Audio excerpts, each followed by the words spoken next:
മർക്കോസിൻ്റെ സുവിശേഷ പഠനത്തിലേക്ക് എല്ലാവർക്കും സ്വാഗതം. ഇന്ന് മർക്കോസിൻ്റെ സുവിശേഷത്തിൻ്റെ 19-ാം ഭാഗം പാർട്ട് 19 ആണ് നാം ഇന്ന് പഠിക്കുവാൻ പോകുന്നത്. സൂമിൽ കൂടെയും കൂടാതെ യൂട്യൂബിൽ കൂടെയും എല്ലാം ദൈവവചനം കേൾക്കുന്ന എല്ലാ പ്രിയ സഹോദരന്മാർക്കും ഹൃദ്യമായ സ്വാഗതം അറിയിക്കട്ടെ. ഇന്നത്തെ വേദഭാഗത്ത് നാം പഠിക്കുന്ന ഒരു വചനമുണ്ട്. യേശു സദൂക്യരോട് പറയുന്ന ഭാഗമാണ്, തിരുവെഴുത്തുകളെ അറിയാത്തത് കൊണ്ടല്ലേ നിങ്ങൾ തെറ്റിപ്പോകുന്നത്. നിശ്ചയമായിട്ടും ദൈവവചനമായ തിരുവെഴുത്തുകളെ നാം പഠിക്കാത്ത പക്ഷം നമുക്ക് തെറ്റിപ്പോകാൻ സാധ്യതയുണ്ട്. ഈ ദൈവവചനമായ ബൈബിൾ ആണ് നമ്മെ നിത്യരാജ്യത്തിന് വേണ്ടി തയ്യാറാക്കുന്നത്, സജ്ജരാക്കുന്നത്. അതുകൊണ്ട് ദൈവവചന പഠനം ഏറ്റവും പ്രധാനപ്പെട്ട ഒരു കാര്യമാണെന്ന് ഞാൻ ആദ്യം തന്നെ സൂചിപ്പിക്കട്ടെ. കഴിഞ്ഞ ക്ലാസ്സിൽ നാം മർക്കോസിൻ്റെ സുവിശേഷം 11-ാം അധ്യായം അതിൻ്റെ ആദ്യം മുതലുള്ള കാര്യങ്ങൾ പഠിക്കുകയുണ്ടായി.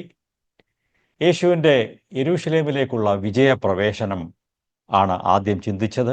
അതേ തുടർന്ന് യേശു ഒരു അത്തിവൃക്ഷത്തെ ശപിക്കുന്ന കാര്യവും, തുടർന്ന് ദൈവാലയത്തിൽ ചെന്ന് ദൈവാലയത്തെ ശുദ്ധീകരിക്കുന്നതും, ഉണങ്ങിയ അത്തിവൃക്ഷത്തിൽ നിന്ന് കിട്ടുന്ന ചില പാഠങ്ങളും ഒക്കെ നാം 18-ാമത്തെ ക്ലാസ്സിൽ ചിന്തിക്കുകയുണ്ടായി. ഇന്ന് 19-ാമത്തെ ക്ലാസ്സിൽ വന്നിരിക്കുന്നു. 11-ാം അധ്യായം 27 മുതൽ 12-ാം അധ്യായം 27 വരെയാണ് ഇന്ന് നാം ചിന്തിക്കുവാൻ ആഗ്രഹിക്കുന്നത്. അതിനെ 4 ഭാഗങ്ങളായിട്ട് തിരിക്കാം. ആദ്യത്തേത് യേശുവിൻ്റെ അധികാരത്തെ മത നേതാക്കൾ ചോദ്യം ചെയ്യുന്നു. 2-ാം ഭാഗം 12-ാം അധ്യായം ആദ്യം മുതലാണ്. മുന്തിരിത്തോട്ടം സൂക്ഷിപ്പുകാരായ ആളുകളെക്കുറിച്ചും അവരുടെ ദുഷ്ടതയെക്കുറിച്ചും നാം അവിടെ കാണുന്നു. അതൊരു ഉപമയാണ്. അതിനുശേഷം കൈസർക്ക് കരം കൊടുക്കുന്നത് ശരിയാണോ എന്ന ചോദ്യം, അതിനുത്തരം യേശു എന്ന് പറയുന്നു. ഒടുവിലായി 18-ാം വാക്യം മുതൽ പുനരുത്ഥാനത്തെക്കുറിച്ചുള്ള ചോദ്യങ്ങളുമായി സദൂക്യർ യേശുവിനെ സമീപിക്കുന്നു. ഈ കാര്യങ്ങൾ നമുക്ക് ചിന്തിക്കാം. നമുക്ക് മർക്കോസിൻ്റെ സുവിശേഷം 11-ാം അധ്യായം എടുക്കാം. അതിൻ്റെ ആദ്യ ഭാഗം, 1-ാം ഭാഗമാണ് നാം ചിന്തിക്കുന്നത്. അതിൻ്റെ 27 മുതൽ 33 വരെയുള്ള വചനങ്ങൾ നമുക്ക് ആദ്യം വായിക്കാം. അവർ പിന്നെയും യെരുശലേമിൽ ചെന്നു. അവൻ ദേവാലയത്തെ ചുറ്റി നടക്കുമ്പോൾ മഹാപുരോഹിതന്മാരും ശാസ്ത്രിമാരും മൂപ്പന്മാരും അവന്റെ അടുക്കൽ വന്നു. നീ എന്ത് അധികാരം കൊണ്ട് ഇത് ചെയ്യുന്നു എന്നും ഇത് ചെയ്യുവാനുള്ള അധികാരം നിനക്ക് തന്നത് ആരെന്നും അവനോട് ചോദിച്ചു. യേശു അവരോട്, ഞാൻ നിങ്ങളോട് ഒരു വാക്ക് ചോദിക്കും, അതിന് ഉത്തരം പറവീൻ. എന്നാൽ ഇന്ന അധികാരം കൊണ്ട് ഇത് ചെയ്യുന്നു എന്ന് ഞാനും നിങ്ങളോട് പറയും. യോഹന്നാന്റെ സ്നാനം സ്വർഗത്തിൽ നിന്നോ മനുഷ്യരിൽ നിന്നോ ഉണ്ടായത്? എന്നോട് ഉത്തരം പറവീൻ എന്ന് പറഞ്ഞു. അവർ തമ്മിൽ ആലോചിച്ചു, സ്വർഗത്തിൽ നിന്ന് എന്ന് പറഞ്ഞാൽ പിന്നെ നിങ്ങൾ അവനെ വിശ്വസിക്കാത്തത് എന്ത് എന്ന് അവൻ പറയും. മനുഷ്യരിൽ നിന്നെന്ന് പറഞ്ഞാലോ? എല്ലാവരും യോഹന്നാനെ സാക്ഷാൽ പ്രവാചകൻ എന്ന് എണ്ണുക കൊണ്ട് അവർ ജനത്തെ ഭയപ്പെട്ടു. അങ്ങനെ അവർ യേശുവിനോട്, ഞങ്ങൾക്ക് അറിഞ്ഞുകൂടാ എന്ന് ഉത്തരം പറഞ്ഞു. എന്നാൽ ഞാനും ഇത് ഇന്ന അധികാരം കൊണ്ട് ചെയ്യുന്നു എന്ന് നിങ്ങളോട് പറയുന്നില്ല എന്ന് യേശു അവരോട് പറഞ്ഞു. ഈ സംഭവത്തെക്കുറിച്ച് നമുക്ക് അല്പം കൂടെ ചിന്തിക്കാം. ഇതിൻ്റെ ആദ്യത്തെ തുടക്കത്തിൽ തന്നെയുള്ള വചനത്തിൽ, 27-ാം വചനത്തിൽ യേശുവിനെ സമീപിക്കുന്നത് 3 തരക്കാരായ ആളുകളാണ്. മഹാപുരോഹിതന്മാർ, ശാസ്ത്രിമാർ, പിന്നെ യഹൂദ മതത്തിലെ സീനിയറായ മൂപ്പന്മാർ. ഇങ്ങനെ ചില ആളുകളുടെ ഒരു ഗ്രൂപ്പാണ് യേശുവിൻ്റെ അടുത്ത് വന്ന് യേശുവിനെ ചോദ്യം ചെയ്യുന്നത്. ഇത് വാസ്തവത്തിൽ നല്ല ഉദ്ദേശത്തോടെ യേശുവിൽ നിന്ന് എന്തെങ്കിലും ഒരു കാര്യം പഠിക്കുവാൻ വേണ്ടി ആയിരുന്നില്ല അവർ വന്നത്. മറിച്ച് യേശുവിനെ വാക്കിൽ കൊടുക്കുവാൻ, അവനെ എങ്ങനെയെങ്കിലും പിടിച്ച് അറസ്റ്റ് ചെയ്യാനുള്ള ആഗ്രഹത്തോടെയാണ് അവർ വന്നിരിക്കുന്നത്. പല ആളുകളും യേശുവിനെ സമീപിക്കുന്നത് നല്ല ഉദ്ദേശത്തോടെ അല്ല. നാം ഇതിനു മുമ്പ് പഠിച്ചു, ഒരു യുവ പ്രമാണി, ധനവാനായ ഒരു പ്രമാണി യേശുവിൻ്റെ അടുത്ത് വന്ന് വളരെ ആദരവോടെ അവൻ്റെ മുമ്പിൽ മുട്ടുകുത്തിയിട്ട് അവനോട് നിത്യജീവനെക്കുറിച്ചുള്ള ചോദ്യങ്ങൾ ചോദിക്കുന്നത് നാം കാണുന്നു. എന്നാൽ ആ ചെറുപ്പക്കാരനോട് യേശു വളരെ വിശദമായി മറുപടി കൊടുത്തു, അവനെ സ്നേഹിച്ചു എന്നൊക്കെ നമ്മുടെ കാണുന്നു. എന്നാൽ ഈ കൂട്ടർ അങ്ങനെയല്ല യേശുവിനെ സമീപിക്കുന്നത്. അവരെ ശരിയായിരിക്കുന്ന അന്വേഷകരല്ല. യേശുവിൻ്റെ പർവ്വത പ്രസംഗത്തിൽ ഒരിക്കൽ ശരിയായ അന്വേഷകരെക്കുറിച്ചും അവർക്ക് മറുപടി കിട്ടും എന്നും യേശു പറഞ്ഞ ഭാഗം നമുക്ക് നോക്കാം. അത് മത്തായി എഴുതിയ സുവിശേഷം 7-ാം അധ്യായം 7-ഉം 8-ഉം വചനങ്ങളിൽ അതിനെക്കുറിച്ച് നമുക്ക് വായിക്കാൻ കഴിയും. യാചിപ്പീൻ എന്നാൽ നിങ്ങൾക്ക് കിട്ടും, അന്വേഷിപ്പീൻ എന്നാൽ നിങ്ങൾ കണ്ടെത്തും, മുട്ടുവീൻ എന്നാൽ നിങ്ങൾക്ക് തുറക്കും. യാചിക്കുന്ന ഏവനും ലഭിക്കുന്നു, അന്വേഷിക്കുന്നവൻ കണ്ടെത്തുന്നു, മുട്ടുന്നവന് തുറക്കും. നല്ല മനസ്സോടെ ദൈവത്തെ അന്വേഷിക്കുന്നവർക്ക് നിശ്ചയമായിട്ടും അവിടുന്ന് സമീപസ്ഥനാണ്, അവൻ തുറന്നു കൊടുക്കും എന്ന് നമുക്ക് ഈ വചനത്തിൽ നിന്ന് മനസ്സിലാകുന്നു. നല്ല മനസ്സോടെ ദുരുദ്ദേശമൊന്നും കൂടാതെ അന്വേഷിക്കുമ്പോൾ, യാചിക്കുമ്പോൾ നമുക്ക് ഉത്തരം ലഭിക്കും. എന്നാൽ ഈ വന്ന 3 കൂട്ടം ആളുകൾ യേശുവിനെ സമീപിച്ചത് ദുരുദ്ദേശത്തോടെ ആയിരുന്നു എന്ന് നമുക്ക് മനസ്സിലാകും. യേശുവിനെ കൊടുക്കുവാനാണ് അവർ വന്നത്. ഇന്നും അനേക ആളുകൾ യേശുവിനെ സമീപിക്കുന്നത് വ്യക്തിപരമായ അവരുടെ സ്വാർത്ഥ ലക്ഷ്യങ്ങളോടുകൂടെയാണ്. യേശുവിൻ്റെ ഈ മറുപടിയിൽ നിന്നും നമുക്ക് മനസ്സിലാകും, ഇങ്ങനെ ദുരുദ്ദേശത്തോടെ വാക്കിൽ പിടിക്കുവാൻ വരുന്നവർക്ക് യേശു ഒരിക്കലും അവർ മറുപടി അർഹിക്കുന്നില്ല. അവർക്ക് ശരിയായ മറുപടി യേശു കൊടുക്കുന്നതുമില്ല. അതുകൊണ്ട് യേശു ഒരു മറുചോദ്യമാണ് ഇവിടെ ചോദിക്കുന്നത്. യേശു അവരോടൊരു മറുചോദ്യം ചോദിച്ചു. അതാണ് നമ്മുടെ വായിച്ചു കേട്ടത്. യോഹന്നാൻ സ്നാപകൻ്റെ സ്നാനം അല്ലെങ്കിൽ യോഹന്നാന് ലഭിച്ച അംഗീകാരം മനുഷ്യരുടെ ഇടയിൽ നിന്നാണോ സ്വർഗത്തിൽ നിന്നാണോ എന്ന് ചോദിച്ചു. ഉടനെ അവർ തമ്മിൽ ആലോചിച്ചു. അവർ സത്യസന്ധമായിട്ട് മറുപടി പറയുന്നവരായിരുന്നില്ല, സിൻസിയർ ആയിരുന്നില്ല. അതുകൊണ്ട് അവർ തമ്മിൽ ആലോചിച്ചു. ചെസ് കളി പോലെയാണ്. നമ്മൾ ഇങ്ങനെ ചെയ്താൽ ഇങ്ങനെ സംഭവിക്കും, അല്ല മറ്റേ രീതി ചെയ്താൽ ഇന്നത് സംഭവിക്കും എന്നൊക്കെ അവർ ആലോചിച്ചിരുന്നിട്ട് ഒടുവിൽ സത്യം പറയുന്നില്ല, ഞങ്ങൾക്ക് അറിഞ്ഞുകൂടാ എന്ന് പറഞ്ഞ് രക്ഷപ്പെടുവാൻ അവർ ശ്രമിച്ചു. നാം ഇവിടെ കാണുന്ന കാര്യം, അവരുടെ മറുപടി ഡിസോണസ്റ്റ് ആയിരിക്കുന്ന അല്ലെങ്കിൽ സത്യസന്ധമല്ലാത്ത ഒരു മറുപടി ആയിരുന്നു. അല്ലെങ്കിൽ വേറെ രീതിയിൽ പറഞ്ഞാൽ അതൊരു ഭോഷ്കായിരുന്നു, വ്യാജമാണ്, കാപട്യമാണ് അവർ സംസാരിച്ചത്. അവർക്കറിയാം യോഹന്നാൻ സ്നാപകൻ ദൈവത്താൽ അധികാരപ്പെടുത്തി ഈ ഭൂമിയിലേക്ക് അയക്കപ്പെട്ടവനാണെന്ന് അവർക്കറിയാം. അദ്ദേഹത്തിൻ്റെ പ്രസംഗവും ഒക്കെ അവർ കേട്ടിട്ടുണ്ട്, അവർ മനസ്സിലാക്കിയിട്ടുണ്ട്. എന്നാൽ ഓരോ സാധ്യതകൾ അവരുടെ മുൻപിലുണ്ട്. അവർക്ക് അവരുടെ മാന്യതയും അധികാരവും സ്റ്റാറ്റസും പദവിയും ഒന്നും വിട്ടുകളയാൻ, ആളുകളെ പിണക്കുവാനും അവർക്ക് ഇഷ്ടമില്ല, യേശുവിനെ തൃപ്തിപ്പെടുത്തുവാനും അവർക്ക് ഇഷ്ടമില്ല. അതുകൊണ്ട് അവർ ഈ മറുചോദ്യം യേശു ചോദിച്ചപ്പോൾ ഞങ്ങൾക്ക് അറിഞ്ഞുകൂടാ എന്ന് അവരോട് പറഞ്ഞു. പ്രിയ സഹോദരി സഹോദരന്മാരെ, സ്നേഹിതരെ, യേശു എപ്പോഴും നമ്മിൽ നിന്ന് ആഗ്രഹിക്കുന്നത് നാം സത്യമുള്ളവരായിരിക്കണം, സത്യസന്ധരായിരിക്കണമെന്നാണ്. ഒരിക്കൽ യേശു പ്രസ്താവിച്ചു, ഞാൻ തന്നെയാണ് വഴിയും സത്യവും ജീവനും. യേശു പറഞ്ഞു, ഞാനാണ് സത്യം. സത്യം ഒരു വ്യക്തിയായി അവതരിച്ച് വന്നയാളാണ് ഞാൻ. I am the truth. അത് പീലാത്തോസിനോട് സംസാരിക്കുമ്പോഴും യേശു പറയുന്നുണ്ട്, ഞാൻ സത്യമായിട്ടാണ് ഈ ഭൂമിയിലേക്ക് വന്നിരിക്കുന്നത്. സത്യം അന്വേഷിക്കുന്നവരൊക്കെ എൻ്റെ അടുക്കൽ വരും എന്നൊക്കെയും യേശു പീലാത്തോസിനോട് പറയുകയുണ്ടായി. ആകയാൽ നമുക്ക് ഇവിടെ ശ്രദ്ധിക്കാൻ കഴിയുന്ന കാര്യം, ദൈവം സത്യസന്ധരായിരിക്കുന്നവർക്ക് മാത്രമേ തൻ്റെ മനസ്സ് തുറന്ന് വ്യക്തമാക്കി കൊടുക്കുന്നുള്ളൂ. നാം സത്യസന്ധരാണെങ്കിൽ നിശ്ചയമായിട്ടും ദൈവം നമ്മോട് ഇടപെടും, നമ്മോട് സംസാരിക്കും, നമ്മെ ഏറ്റവും നല്ല മാർഗത്തിൽ ശരിയായ പാതയിൽ ദൈവം നടത്തും എന്ന് പൂർണ്ണമായിട്ടും നമുക്ക് വിശ്വസിക്കാം. ഇന്ന് ഈ വചനങ്ങൾ കേൾക്കുമ്പോൾ നമ്മുടെ ജീവിതങ്ങളെ പരിശോധിക്കാം. നാം ഈ പറഞ്ഞ പരീശന്മാരും മഹാപുരോഹിതന്മാരും അതുപോലെ മൂപ്പന്മാരും അവരെപ്പോലെയൊക്കെയാണോ നാം? നമ്മുടെ നേട്ടത്തിന് വേണ്ടി ചെറിയ കൗശലം പ്രയോഗിക്കുകയും അസത്യമായ കാര്യങ്ങൾ പറയുകയും ചെയ്യുന്നവരാണോ? അതോ നമ്മുടെ ജീവിതത്തിൽ സത്യമുണ്ടോ? എന്ത് വില കൊടുത്താലും എന്ത് നഷ്ടം സംഭവിച്ചാലും സത്യത്തിന് വേണ്ടി നിൽക്കുവാൻ നാം ഒരുക്കമുള്ളവരാണോ? ഇന്ന് ഈ വചനങ്ങളെ പഠിക്കുമ്പോൾ നമ്മുടെ ജീവിതങ്ങളെ പരിശോധിക്കുകയും, ദൈവമേ, എന്നിലുള്ള കാപട്യവും അസത്യവും ഭോഷ്കും എല്ലാം നീക്കി സത്യമായി ഓണസ്റ്റായി സത്യസന്ധതയോടെ സംസാരിക്കാനും ഇടപെടുവാനും എനിക്ക് കൃപ നൽകണമേ എന്ന് ആഗ്രഹിച്ചുകൊണ്ട് നമുക്ക് പ്രാർത്ഥിക്കാം. നമ്മുടെ ജീവിതങ്ങളെ ദൈവം രൂപാന്തരപ്പെടുത്തും. സത്യത്തിൽ ജീവിക്കുന്നവർക്ക് മാത്രമേ ദൈവരാജ്യത്തിൽ പ്രവേശനമുള്ളൂ. വെളിപ്പാട് പുസ്തകം അതിൻ്റെ അവസാനത്തെ താളിൽ വായിക്കുമ്പോൾ അവിടെ നാം കാണുന്നു, ഭോഷ്ക് ഇഷ്ടപ്പെടുകയും അല്ലെങ്കിൽ നുണ, വ്യാജം, ഭോഷ്ക് ഇത് പ്രവർത്തിക്കുകയും സംസാരിക്കുകയും ചെയ്യുന്ന ഏവരും ദൈവരാജ്യത്തിന് വെളിയിലായിരിക്കും എന്നാണ് നാം അവിടെ വായിക്കുന്നത്. ആകയാൽ ഇന്ന് നമ്മുടെ ജീവിതങ്ങളെ പരിശോധിച്ച് ദൈവത്തിൻ്റെ സത്യത്തിൽ ദൈവത്തോട് സത്യസന്ധമായി ഇടപെടുവാൻ, മറ്റു മനുഷ്യരോടും സത്യസന്ധരായിരിക്കുവാനായിട്ട് നമുക്ക് ഇന്ന് രാത്രി ആഗ്രഹിക്കാം. നമ്മുടെ പഠനത്തിൻ്റെ രണ്ടാമത്തെ വിഷയത്തിലേക്ക് കടക്കാം. അത് ഒരു ഉപമയാണ്. ദുഷ്ടരായ മുന്തിരിത്തോട്ടക്കാർ, അവരുടെ ഒരു ഉപമയാണ് യേശു പറഞ്ഞത്.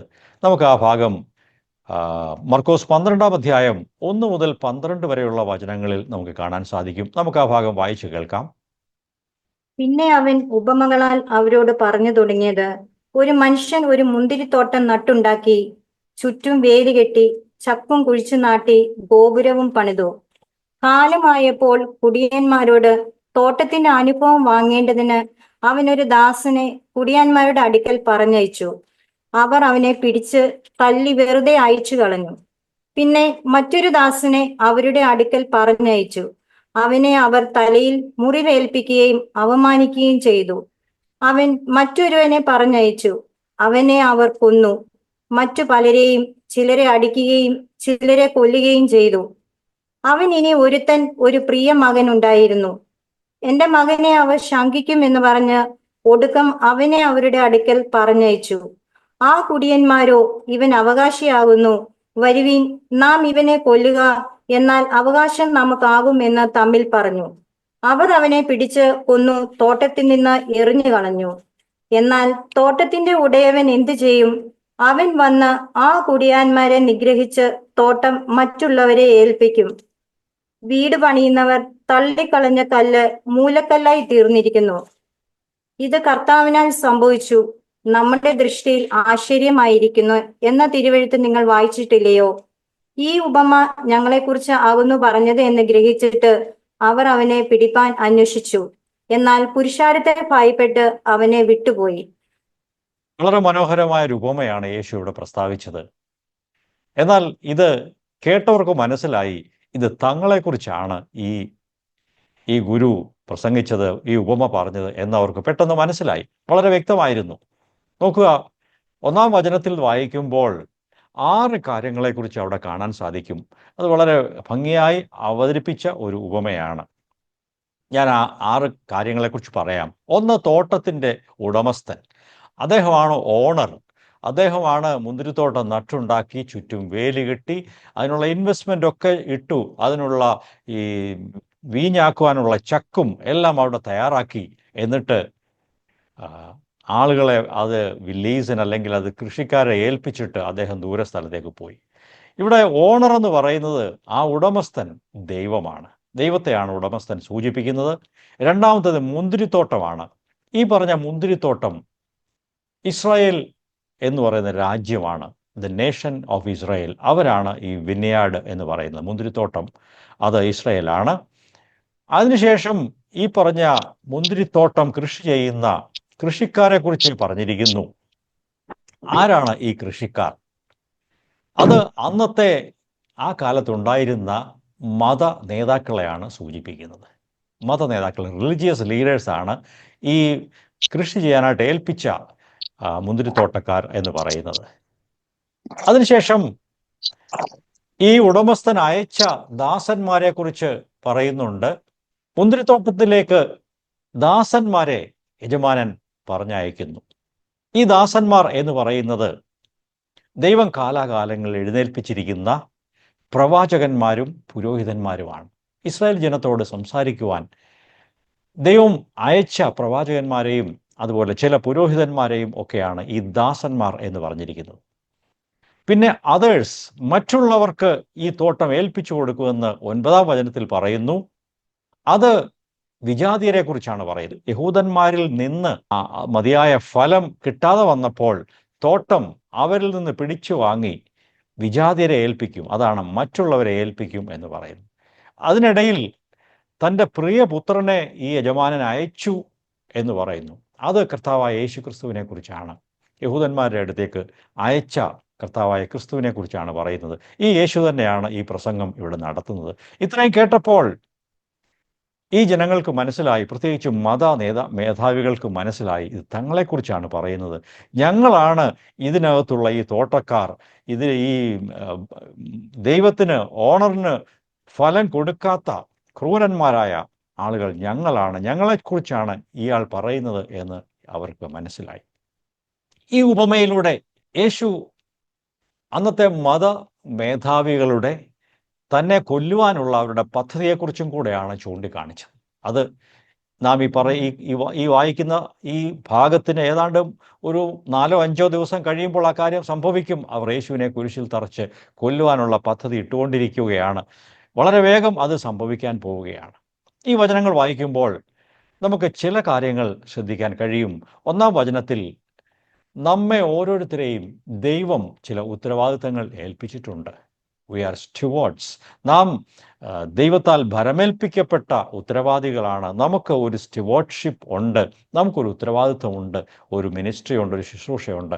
ദൈവം നമ്മെ ചില കാര്യങ്ങൾ ഏൽപ്പിച്ചിട്ടുണ്ട് എന്ന് ഇവിടെ കാണാൻ സാധിക്കും. നമ്മെ ദൈവം ഏൽപ്പിച്ച ശുശ്രൂഷ എന്താണെന്ന് നാം കണ്ടുപിടിച്ച് നമ്മുടെ ആയുഷ്കാലത്ത് അത് പ്രവർത്തിച്ച് തീർത്താൽ നാം സന്തോഷത്തോടെ നമ്മുടെ ശുശ്രൂഷ തീർത്ത് ഇവിടുന്ന് കടന്നു പോകാൻ സാധിക്കും. നമ്മെ ഏൽപ്പിച്ച ആ ജോലി നാം വിശ്വസ്തയോടെ കൈകാര്യം ചെയ്യുന്നവരാണോ? 2-ാമത്തെ കാര്യം ശ്രദ്ധിക്കേണ്ടത് 2-ാം വാക്യത്തിലാണ്. അക്കൗണ്ടബിലിറ്റി. നാം ഒക്കെയും കണക്ക് ബോധിപ്പിക്കേണ്ടവരാണ്. ഇവിടെ 2-ാം വാക്യത്തിൽ കാലമായപ്പോൾ കുടിയാന്മാരോട് തോട്ടത്തിൻ്റെ അനുഭവത്തിൻ്റെ ഷെയർ വാങ്ങേണ്ടതിന് ഒരു ദാസനെ അയച്ചു. ദൈവം പല പ്രവാചകന്മാരെയും ഇസ്രായേൽ ജനങ്ങളുടെ അടുത്ത് അയച്ചിട്ടുണ്ട്. പക്ഷേ അവരെയൊക്കെ അപമാനിച്ച് കൊന്നുകളയൊക്കെയാണ് അവർ ചെയ്തിട്ടുള്ളത്.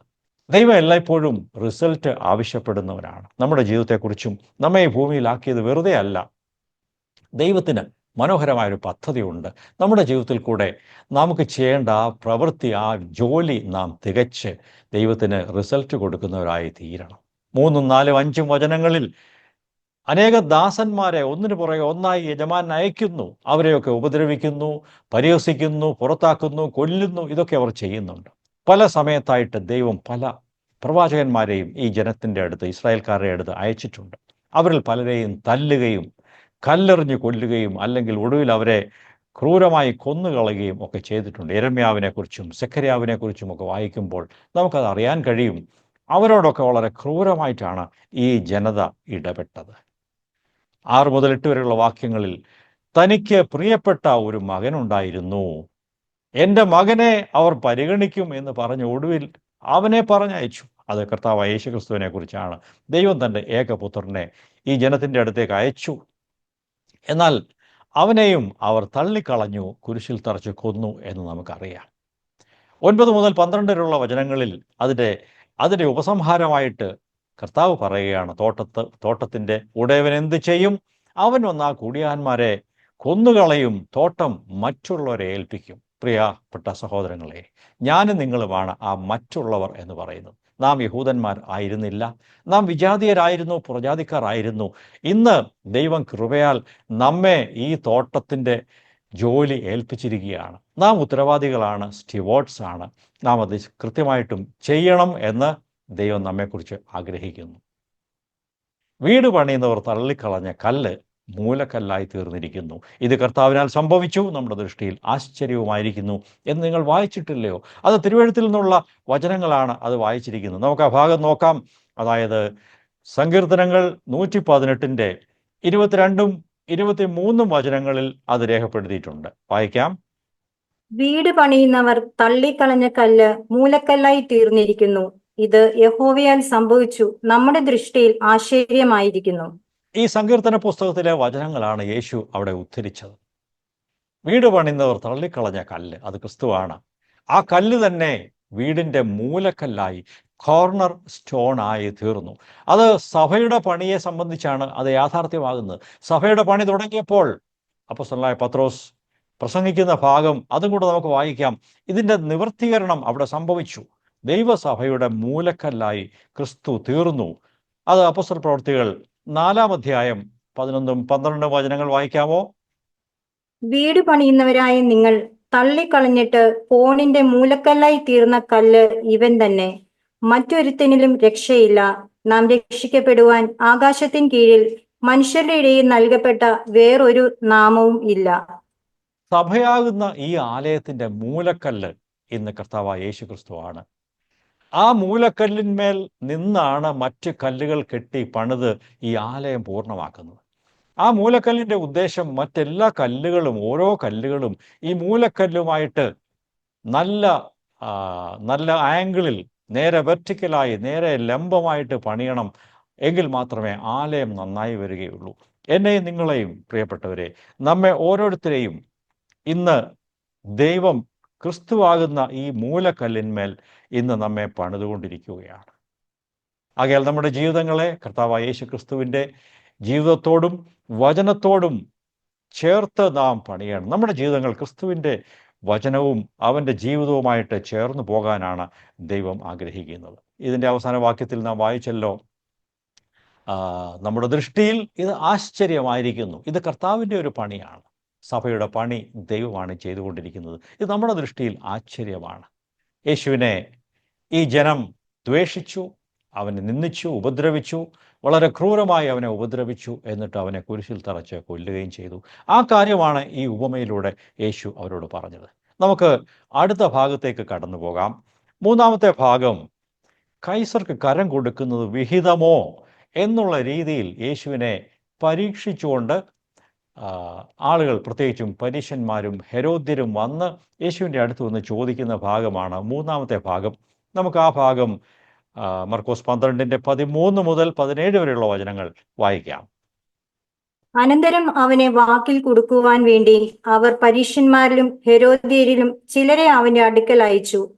അവർ വന്നു, ഗുരു, നീ മനുഷ്യരുടെ മുഖം നോക്കാതെ ദൈവത്തിന്റെ വഴി നേരായി പഠിപ്പിക്കുന്നത് കൊണ്ട് നീ സത്യവാനും ആരെയും ഗണ്യമാക്കാത്തവനും എന്ന് ഞങ്ങൾ അറിയുന്നു.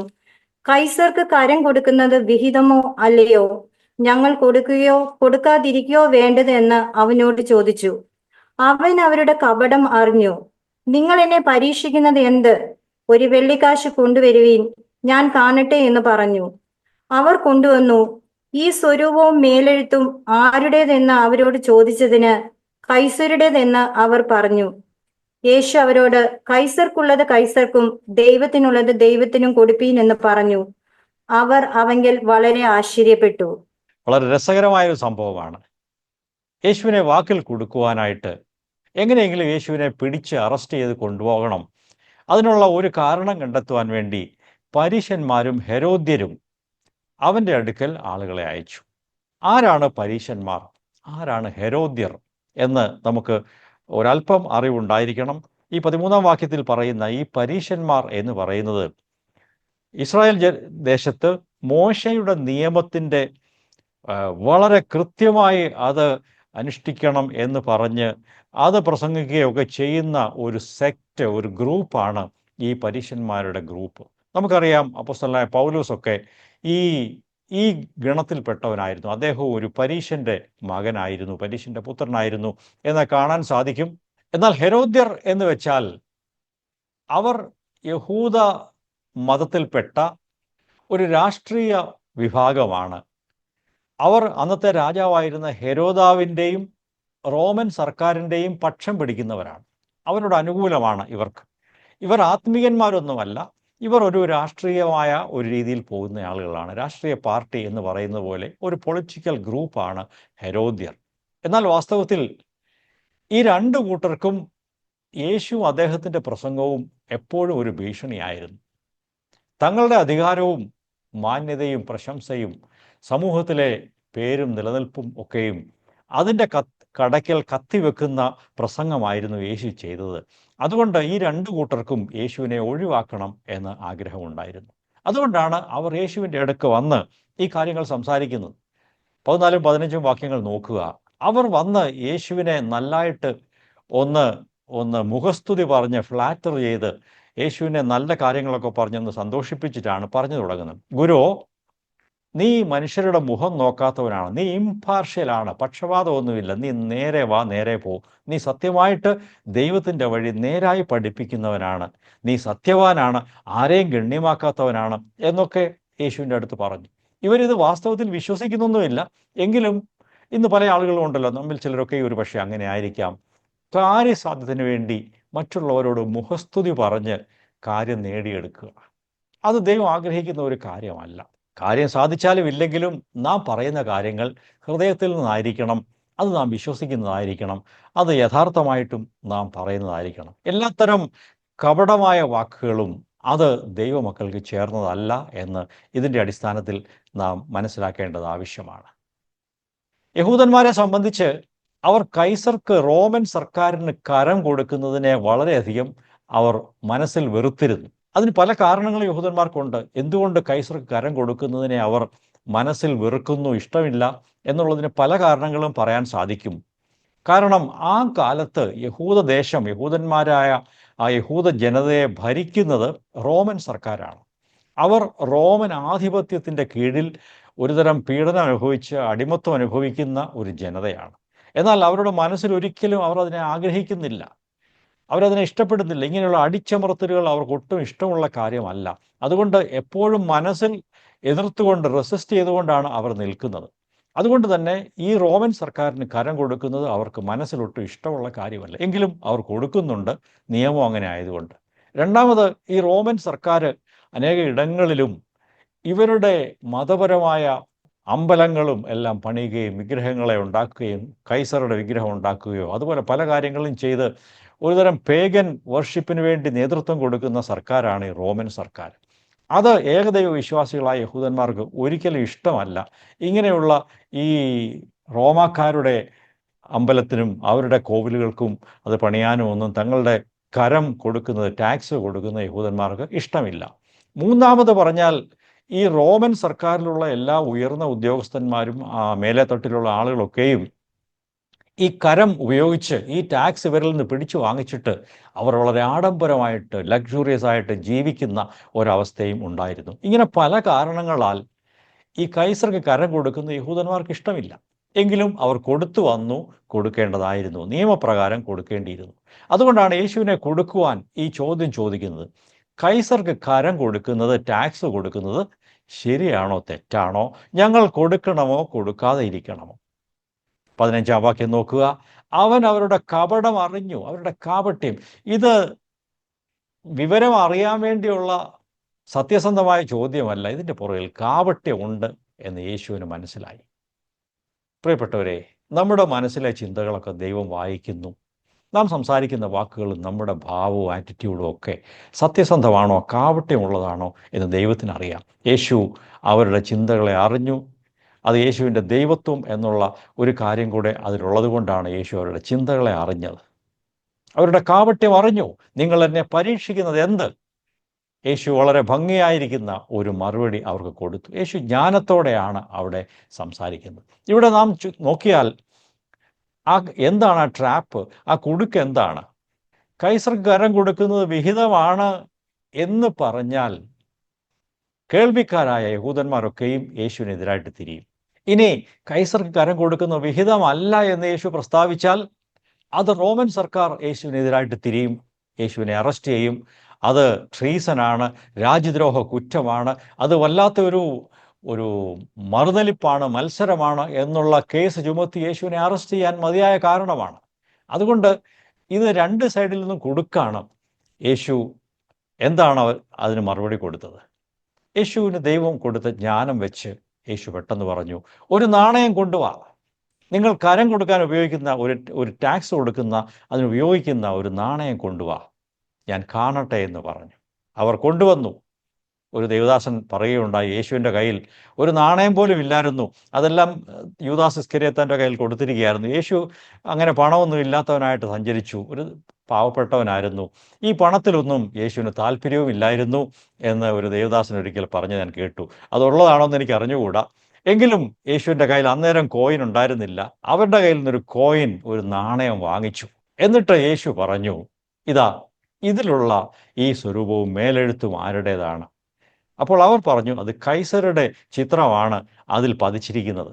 അപ്പോൾ യേശു പറഞ്ഞു, കൈസർക്കുള്ളത് നിങ്ങൾ കൈസർക്ക് കൊടുക്കുക, ദൈവത്തിന് കൊടുക്കാനുള്ളത് ദൈവത്തിന് കൊടുക്കുക എന്ന് പറഞ്ഞു. പിന്നെ അവർക്കൊന്നും പറയാനില്ല, അവരുടെ വായ അടഞ്ഞുപോയി. എന്താണ് ഇതിൽ കൂടെ നാം മനസ്സിലാക്കുന്നത്? യേശുവിൻ്റെ പഠിപ്പിക്കൽ മറുപടി വളരെ ജ്ഞാനത്തോടു കൂടി ഉള്ളതായിരുന്നു. നമ്മോട് അതിൽ നിന്ന് ദൈവം പറയാൻ ആഗ്രഹിക്കുന്നത്, നമുക്ക് ഡ്യുവൽ സിറ്റിസൺഷിപ്പ് ഉണ്ട്. നമ്മുടെ പൗരത്വം ഈ ഭൂമിയിൽ ഇരട്ട പൗരത്വമാണ് എന്ന് പറയാൻ സാധിക്കും. ഒന്ന്, നാം ഈ ഭൂമിയിലെ പൗരന്മാരാണ്.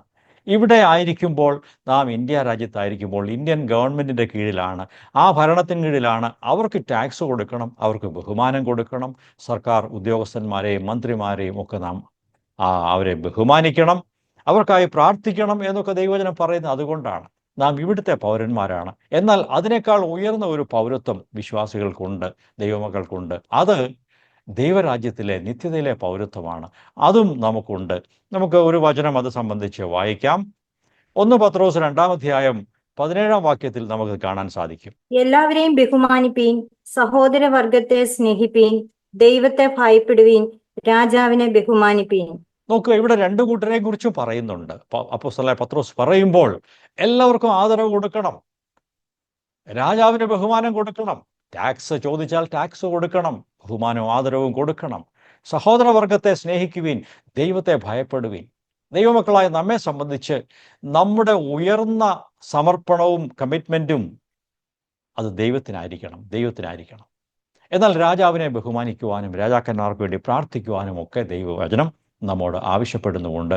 അതുകൊണ്ട് നമുക്ക് ഇരട്ട പൗരത്വമുണ്ട് എന്നുള്ള ആ ഒരു ചിന്ത നമ്മുടെ ഹൃദയത്തിൽ ഉണ്ടായിരിക്കണം. അതിനനുസരിച്ചായിരിക്കണം നമ്മുടെ ഇടപാടുകൾ. നമുക്ക് രാജ്യത്ത് ഉള്ള അധികാരികൾക്ക് ആദരവ് കൊടുക്കണം, ടാക്സ് കൊടുക്കണം. അതോടൊപ്പം തന്നെ അതിനേക്കാൾ ഉപരിയായിട്ട് പ്രൈമറി കമ്മിറ്റ്മെൻറ്റ്, നമ്മുടെ മുഖ്യമായ നമ്മുടെ സമർപ്പണം ദൈവത്തോടും ദൈവരാജ്യത്തോടും ആയിരിക്കണം. അതാണ് യേശു അതിൽ കൂടെ നമ്മോട് പറയുന്നത്. നമുക്ക് 4-ാമത്തെ സെക്ഷനിലേക്ക് വരാം. അത് പുനരുത്ഥാനത്തെ സംബന്ധിച്ചുള്ള ഒരു ചോദ്യവും ഉത്തരവുമാണ്. നമുക്ക് മർക്കോസിൻ്റെ സുവിശേഷം 12-ാം അധ്യായം 18 മുതൽ 27 വരെയുള്ള വചനങ്ങൾ വായിക്കാം. പുനരുത്ഥാനം ഇല്ല എന്ന് പറയുന്ന സദൂക്യർ അവന്റെ അടുക്കൽ വന്ന് ചോദിച്ചത് എന്തെന്നാൽ, ഗുരു, ഒരുത്തന്റെ സഹോദരൻ മക്കളില്ലാതെ മരിച്ചു, ഭാര്യ ശേഷിച്ചാൽ ആ ഭാര്യയെ അവന്റെ സഹോദരൻ പരിഗ്രഹിച്ച് തന്റെ സഹോദരന് സന്തതിയെ ജനിപ്പിക്കണമെന്ന് മോശ എഴുതിയിരിക്കുന്നു. എന്നാൽ 7 സഹോദരന്മാരുണ്ടായിരുന്നു. അവരിൽ മൂത്തവൻ ഒരു സ്ത്രീയെ വിവാഹം കഴിച്ചു, സന്തതിയില്ലാതെ മരിച്ചുപോയി. രണ്ടാമത്തവൻ അവളെ പരിഗ്രഹിച്ചു, സന്തതിയില്ലാതെ മരിച്ചു. മൂന്നാമത്തവനും അങ്ങനെ തന്നെ. 7 പേരും സന്തതിയില്ലാതെ മരിച്ചു. എല്ലാവർക്കും ഒടുവിൽ സ്ത്രീയും മരിച്ചു. പുനരുത്ഥാനത്തിൽ അവൾ അവരിൽ ഏവന് ഭാര്യയാകും. 7 പേർക്കും ഭാര്യ ആയിരുന്നുവല്ലോ. യേശു അവരോട് പറഞ്ഞത്, നിങ്ങൾ തിരുവെഴുത്തുകളെയും ദൈവശക്തിയെയും അറിയായകൊണ്ടല്ലയോ തെറ്റിപ്പോകുന്നത്. മരിച്ചവരിൽ നിന്ന് ഉയർത്തെഴുന്നേൽക്കുമ്പോൾ വിവാഹം കഴിക്കുകയില്ല, വിവാഹത്തിന് കൊടുക്കപ്പെടുകയും ഇല്ല, സ്വർഗത്തിലെ ദൂതന്മാരെ പോലെ ആകും. എന്നാൽ മരിച്ചവർ ഉയർത്തെഴുന്നേൽക്കുന്നതിനെ കുറിച്ച് മോശയുടെ പുസ്തകത്തിൽ മുൾപ്പടപ്പ് ഭാഗത്ത് ദൈവം അവനോട്, ഞാൻ അബ്രഹാമിന്റെ ദൈവവും ഇസഹാക്കിന്റെ ദൈവവും യാക്കോബിന്റെ ദൈവവും എന്ന് അരുളി ചെയ്ത പ്രകാരം വായിച്ചിട്ടില്ലയോ? അവൻ മരിച്ചവരുടെ ദൈവമല്ല, ജീവനുള്ളവരുടെ ദൈവമത്രേ. നിങ്ങൾ വളരെ തെറ്റിപ്പോകുന്നു. ഇവിടെ രസകരമായ ഒരു സംഭവമാണ്. പരീശന്മാരും ഹെരോദ്യരും വന്ന് യേശുവിൻ്റെ അടുത്ത് സംസാരിച്ചിട്ട് വിജയിച്ചില്ല, അവർ തോറ്റുപോയി. അപ്പോൾ മറ്റൊരു ഗ്രൂപ്പ്, അടുത്തൊരു ഗ്രൂപ്പ് യേശുവിൻ്റെ അടുത്ത് വന്നു. അവരുടെ പേരാണ് സദൂക്യർ. ആരാണ് സദൂക്യർ എന്ന് ഇവിടെ തന്നെ പറയുന്നുണ്ട്. പുനരുത്ഥാനം ഇല്ല, മരണത്തോടെ ജീവിതം അവസാനിക്കുന്നു എന്ന് പറയുന്നവരാണ് സദൂക്യർ. അവരെക്കുറിച്ച് ഒരു വചനം കൂടെ നമുക്ക് അപ്പോസ്തല പ്രവൃത്തികൾ 23-ാം അധ്യായം 8-ാം വചനത്തിൽ ഈ സദൂക്യരെ കുറിച്ച് ഒരു കാര്യം കൂടെ പറഞ്ഞിട്ടുണ്ട്. അതും ശ്രദ്ധിക്കാം. പുനരുത്ഥാനം ഇല്ല, ദൂതനും ആത്മാവും ഇല്ല എന്ന് സദൂക്യർ പറയുന്നു. പരീശന്മാരോ രണ്ടും ഉണ്ടെന്ന് പ്രമാണിക്കുന്നു. ഇതാണ് വ്യത്യാസം. പരീശന്മാർ, ഞാൻ ആദ്യം പറഞ്ഞുവല്ലോ, അവർ മോശയുടെ ന്യായപ്രമാണം കൃത്യമായിട്ടും പഠിക്കുകയോ അനുസരിക്കുകയോ ഒക്കെ ചെയ്യാൻ ആഗ്രഹിക്കുകയോ ഒക്കെ ചെയ്യുന്നവരാണ്. അങ്ങനെ സ്ട്രിക്റ്റായിരിക്കുന്ന ഒരു കൂട്ടം ആളുകളാണ്. എന്നാൽ സദൂക്യരാകട്ടെ, അവരുടെ പ്രത്യേകത മോശയുടെ 5 പുസ്തകങ്ങൾ മാത്രമേ അവർ ഔദ്യോഗിക ബൈബിളായിട്ട് അവർ അംഗീകരിക്കുകയുള്ളൂ. ആദ്യത്തെ 5 പുസ്തകങ്ങൾ, ഉൽപ്പത്തി മുതൽ ആവർത്തന പുസ്തകം വരെയുള്ള 5 പുസ്തകങ്ങൾ, മോശയുടെ പഞ്ചഗ്രന്ഥങ്ങൾ മാത്രമേ അവർ അംഗീകരിക്കുന്നുള്ളൂ. ആ പഞ്ചഗ്രന്ഥങ്ങളിൽ ഒരിടത്തും പുനരുത്ഥാനത്തെക്കുറിച്ച് സൂചിപ്പിക്കുന്നില്ല എന്നാണ് അവർ പഠിച്ചിരിക്കുന്നത്. അതുകൊണ്ട് അവർ പറയുന്നു, പുനരുത്ഥാനമൊന്നുമില്ല, ഞങ്ങളുടെ ബൈബിളിൽ 5 പുസ്തകമേ ഉള്ളൂ, ഞങ്ങൾ ബാക്കിയുള്ളതൊന്നും അംഗീകരിക്കത്തില്ല. അതുകൊണ്ട് പുനരുത്ഥാനമില്ല, മരണത്തോടെ ജീവിതം അവസാനിക്കുന്നു എന്നുള്ളതാണ് അവരുടെ ഒരു നിലപാട്. ശരി, ഇനി സംഭവിച്ചത്, ഇവിടെ നാം അവരൊരു സാങ്കല്പിക കഥയുമായിട്ടാണ് വരുന്നത്. അത് പരീശന്മാരുടെ അടുത്തൊക്കെ അവർ പറയുന്നൊരു കഥയാണ്. ഇങ്ങനെ സംഭവിച്ചതൊന്നുമല്ല. ഒരു ഭവനത്തിൽ 7 പുത്രന്മാരുണ്ടായിരുന്നു. ഒരുവൻ വിവാഹം കഴിച്ചു, അവൻ മരിച്ചുപോയി, മക്കളില്ലാതെ മരിച്ചു. നാം അതായത് ആവർത്തന പുസ്തകം 25-ാം അധ്യായത്തിൽ അത് സംബന്ധിച്ച് വായിക്കുന്നുണ്ട്. ഇതുപോലെ ഒരു സഹോദരൻ മരിച്ചാൽ അവൻ്റെ ജീവിച്ചിരിക്കുന്ന മറ്റൊരു സഹോദരൻ ആരാന്ന് വെച്ചാൽ ഈ സ്ത്രീയെ വിവാഹം കഴിക്കണം, അങ്ങനെ അവർക്ക് മക്കളുണ്ടാകണം. ആ ഒരു രീതി അവിടെ ഉണ്ടായിരുന്നു. എന്നാൽ ഈ സാങ്കല്പിക കഥയിൽ 7 സഹോദരന്മാരും മക്കളില്ലാതെ മരിച്ചു, ഒടുവിൽ സ്ത്രീയും മരിച്ചു. പുനരുത്ഥാനത്തിൽ ഈ സ്ത്രീ ആരുടെ ഭാര്യയാകും? 7 പേർക്കും ഭൂമിയിൽ ഭാര്യയായിരുന്നുവല്ലോ. അവരിതുകൊണ്ട് ഉദ്ദേശിച്ചത് പുനരുത്ഥാനം എന്നൊരു കാര്യമേ ഇല്ല എന്ന് തെളിയിക്കാൻ വേണ്ടിയാണ് ഈ കഥ അവരുണ്ടാക്കിയത്.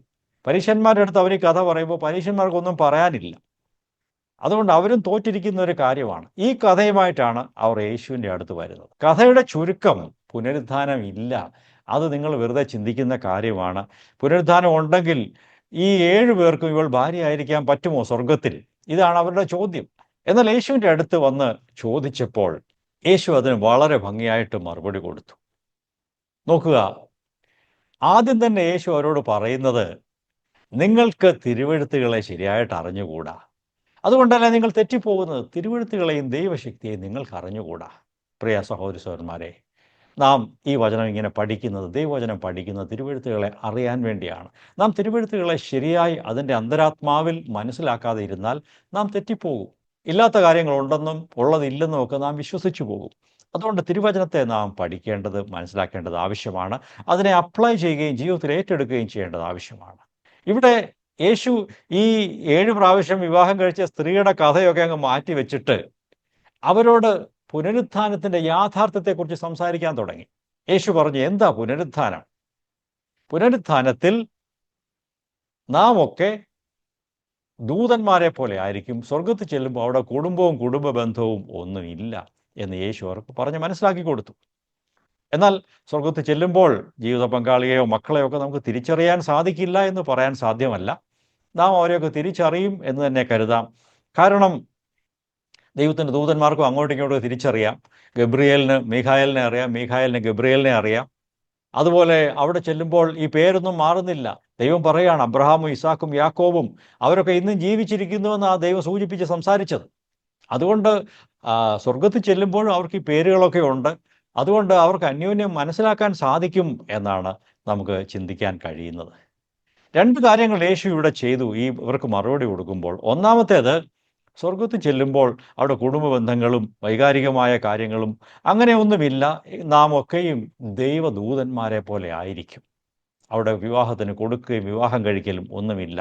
നാം ദൈവത്തോട് സാദൃശ്യപ്പെട്ട് ദൈവദൂതന്മാരുടെ അവസ്ഥയിലേക്ക് നാം വരും എന്ന് യേശു പറഞ്ഞു. അതാണ് ഒന്നാമത്തെ കാര്യം. രണ്ടാമത്തെ കാര്യം, പുനരുത്ഥാനത്തെ യേശു മോശയുടെ പുസ്തകത്തിൽ നിന്ന് തന്നെ, പുറപ്പാട് പുസ്തകം 3-ാം അധ്യായം 6-ാം വചനത്തിൽ നിന്ന് ഉദ്ധരിച്ചുകൊണ്ട് യേശു അവിടെ തെളിയിച്ചു കൊടുത്തു, പുനരുത്ഥാനം ഉണ്ട്.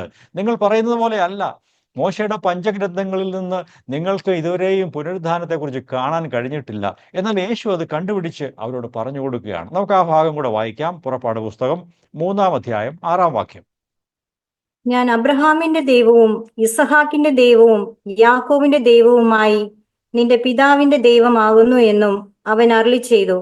മോശ ദൈവത്തെ നോക്കുവാൻ ഭയപ്പെട്ട് മുഖം മൂടി. ഇവിടെ മുൾപ്പടർപ്പിന്റെ ആ സംഭവത്തിലാണ് ഇവിടെ കാര്യം സംഭവിക്കുന്നത്. മുൾപ്പടർപ്പിൽ ദൈവം പ്രത്യക്ഷനായി ദൈവദൂതൻ മോശയോട് സംസാരിച്ചു. മോശയോട് സംസാരിച്ച വചനങ്ങൾ, ഞാൻ അബ്രഹാമിന്റെ ദൈവമാണ്, ആയിരുന്നുവെന്നല്ല, ആകുന്നു. ഇസ്ഹാക്കിന്റെ ദൈവമാണ്, യാക്കോബിന്റെ ദൈവമാണ്. I am the God of these persons. ഞാൻ ഇവരുടെയൊക്കെ ദൈവമാണ് എന്ന് ദൈവം പ്രസ്താവിക്കുമ്പോൾ വാസ്തവത്തിൽ ദൈവത്തിൻ്റെ ദൃഷ്ടിയിൽ ഇവരൊക്കെയും ജീവിച്ചിരിക്കുന്നു എന്നാണ് അതിൻ്റെ അർത്ഥം. ഇവരൊന്നും മരിച്ചു മൺമറഞ്ഞു പോയ മരിച്ചവരുടെ ദൈവമല്ല നമ്മുടെ ദൈവം. ദൈവം ജീവനുള്ളവരുടെ ദൈവമാണ്, ദൈവം ജീവിക്കുന്നവനാണ്. അതുകൊണ്ട് സദൂക്യരായ സ്നേഹിതരെ, നിങ്ങൾക്ക് തെറ്റുപറ്റി. ദൈവം ജീവനുള്ളവരുടെ ദൈവമാണ്. ഈ പറഞ്ഞ മരിച്ചുപോയ അബ്രഹാമും ഇസാക്കും യാക്കോബും ഒക്കെ ഇന്നും ജീവിച്ചിരിക്കുന്നു.